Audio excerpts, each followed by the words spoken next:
Hello, I'm attorney Paul Whalen at Afford Law. At Afford Law, we practice criminal and family law throughout Massachusetts. Our fees are all based on your income, so the less you make, the less you have to pay. Today, we're going to discuss interrogatories in a divorce in Massachusetts. What are interrogatories? Interrogatories are one method of discovery. So let's back it up just one step. Discovery is an exchange of information between the parties.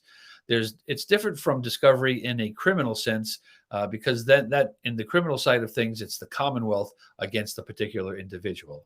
In a civil, on the civil side of things, in a divorce, it's one person versus the other person, the plaintiff and the defendant. So, a discovery is all about gathering information.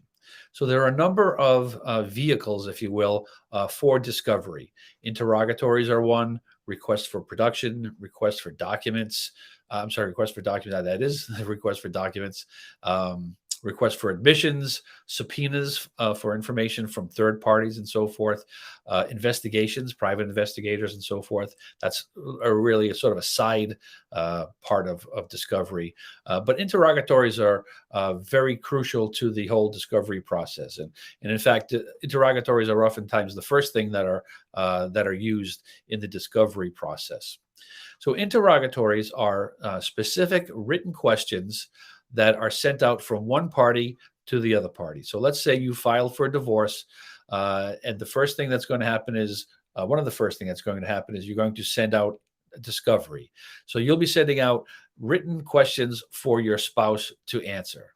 And they have to answer them under oath, which is a very important thing because if they lie, they could be subject to perjury charges. So they're signed under the pains and penalty of perjury.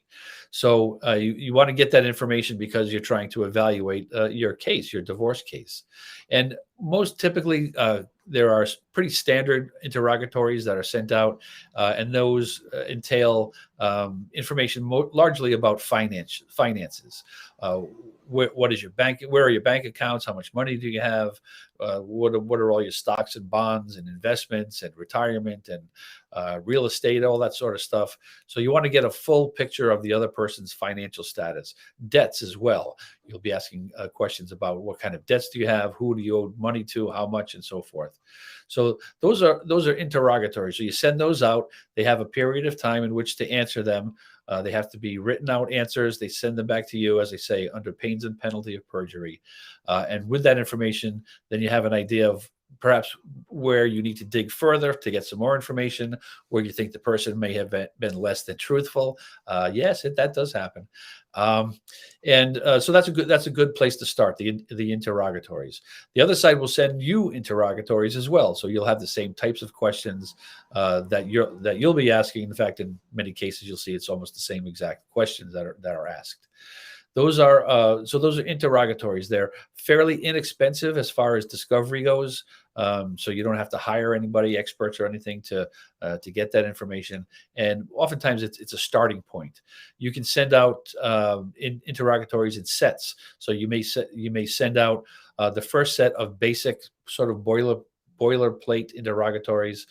Wait to see what the information is that you get back, and then you may sort of specify more clearly the information that you're going for, and send out a second or a third or a fourth round of interrogatories. So as I say, they're very, very important, and a wealth of information upon which you can use to proceed with your divorce proceedings, to get yourself the best settlement, the best outcome that's possible. So again, at Afford Law, we practice family law and criminal law throughout Massachusetts. We use a sliding scale when we set our fees. So the less you pay, the less you make, the less you have to pay. Please feel free to visit us at affordlaw.org, where we have answers to your frequently asked questions. And also feel free to book a free virtual appointment. I'd be happy to answer any questions you might have about interrogatories, discovery, divorce, or anything having to do with criminal law or family law in Massachusetts. At Afford Law, we're making justice affordable. Thank you.